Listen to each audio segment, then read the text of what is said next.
Yes, Donna, Can you hear me okay? I can. Okay. I have a different speaker system.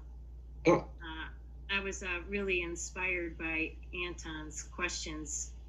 Every time he speaks here, it's really inspiring. And I just wanted to share a little bit, and I do have one question. But about 40 years ago, in my early 20s, I had met a meditation teacher and practiced these meditations. And I saw the universe completely disappear. And all there was light, love, and energy. And there wasn't a oneness. It's just that's all there was this energy and the awareness of it. It was very loving energy.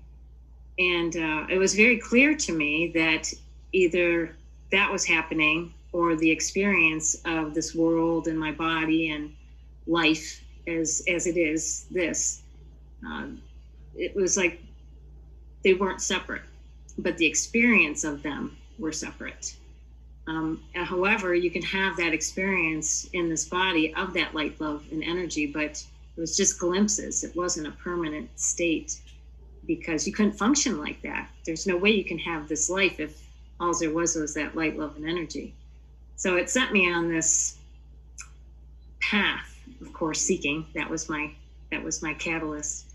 And I just felt, I'm hearing my teacher say, you should experience this every day and you should be feeling peace. And I wasn't experiencing it every day, and I wasn't feeling peaceful.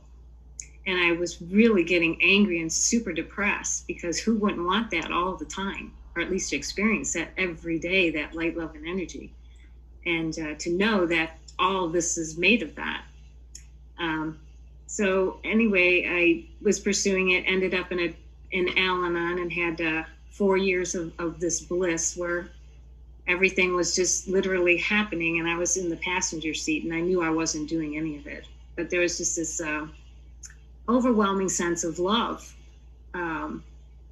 despite what was happening. It didn't matter if my daughters were acting out or if there was good or bad, just nothing mattered. It was all just playing out. And I remained in this sense of awareness and love. And it felt like it was growing exponentially. So it ended abruptly one day, and I had no idea why.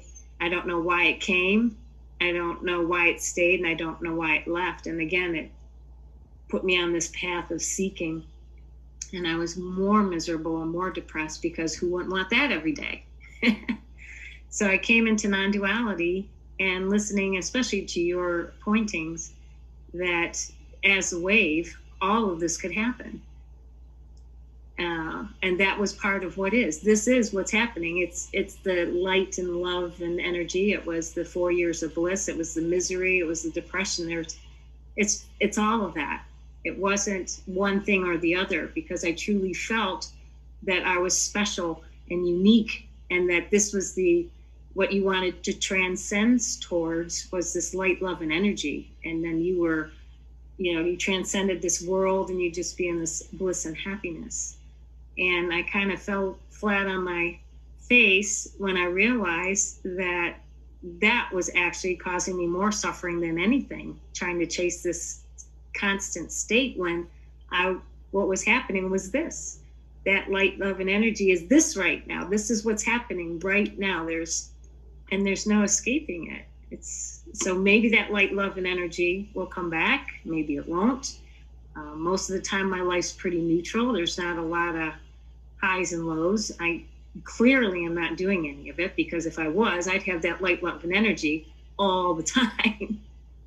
So it was. I love your teaching because you incorporate that point where most people are saying, you're just the awareness, but that awareness is this right now.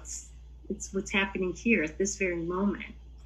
And it just, for me, released that seeking. It just fell away. It was just very clear that this is it. This is what's happening. And if that light, love, and energy comes, or if that 4 year, or if that bliss comes that I had, oh, sure, I'll enjoy it. I'm not going to say, nah, it's just part of what is. So I just wanted to thank you. But I did have one question. You had mentioned that when you met Ramesh that your heart burst open. And that reminded me of my 4 years of bliss. Just so much love. And it was just growing exponentially. Do you still feel that? Or was that just in that time with Ramesh, or when you're in relationship with Ramesh? Or do you feel that all the time like I did temporarily in my life? Uh,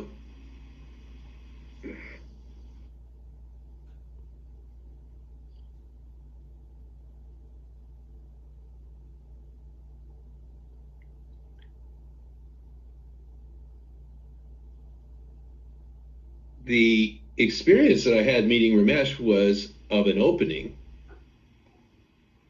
and that opening never closed back. So it wasn't so much a state of bliss as it was a change, a transcendence, and it has not moved back. No. Because that's the sense I have, is this sense of peace, but it's not that bliss that I had.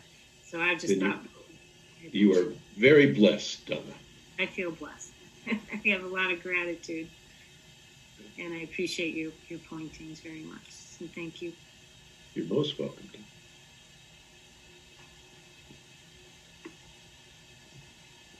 Hello, Murti. Hello, Wayne. Just for clarity's sake, Yes. I understand clearly that awareness is not an object, but it's not the concept I am awareness recognizing itself, though not as an object.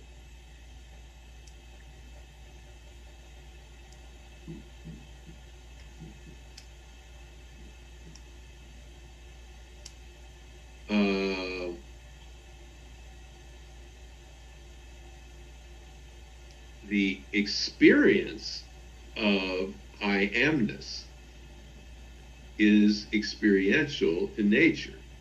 That which is experienced,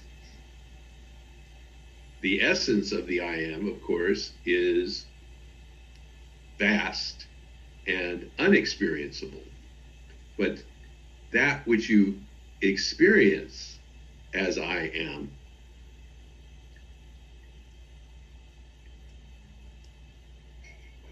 is simply an aspect of it.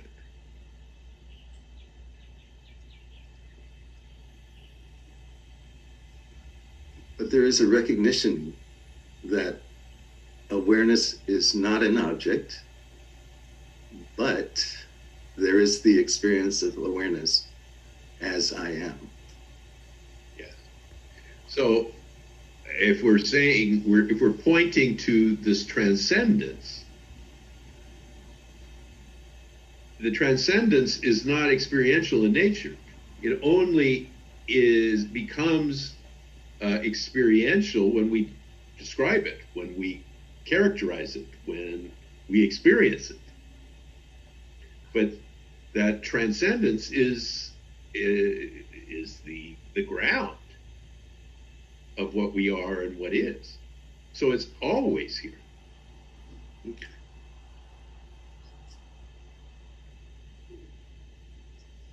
So that's the tricky part of this mystical business that we're engaged in, is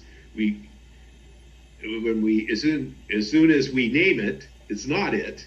But even when it's not it, it is it.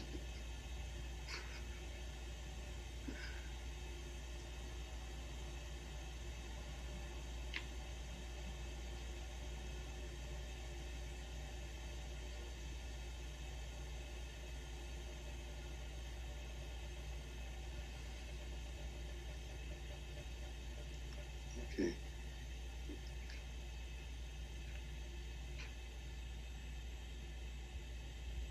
Okay, so I am clearly is a recognition that I exist.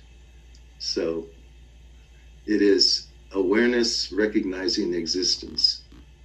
We can simply say that.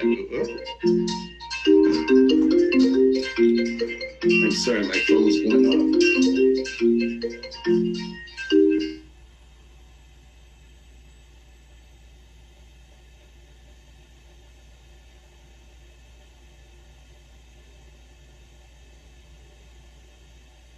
I'm sorry, Murti, can you unmute again? There we Yes, I'm very sorry that happened.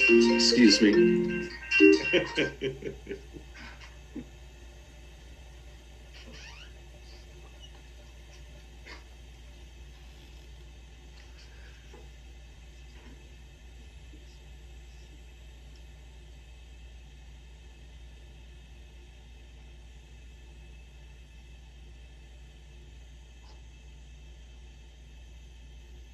go. Okay, one more time. I'm very sorry. That's all right. Okay, so I'm just really looking for clarity there. But I am is, again, existence. I exist. And so awareness is recognizing that there is existence. And in that recognition, there's supposedly a joyous recognition. Often that recognition is joyous in nature. Yes, it's sublime. It's, I mean, all of the superlatives attached to that experience of recognizing our true selves, as we talk about it sometimes. The I amness, the unity, the oneness, the wholeness, totality. It is the most sublime, in my experience, of human experience. Okay. And it comes and goes. The experience of it comes and goes. That which is the animator of it, of course, is eternal. That does not come. That is not conditional. Yeah. Okay, so once again, it's a portal. It's a portal. We can say that. It is a representation, an ecstatic representation, a wondrous representation.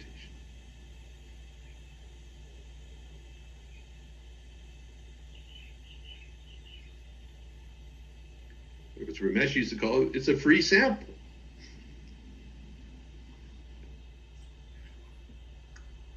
Okay. But the enlightenment that cannot be known is right. What's on the other side of that portal. We can say that. Yes, I mean it's yes, we can say that. Okay.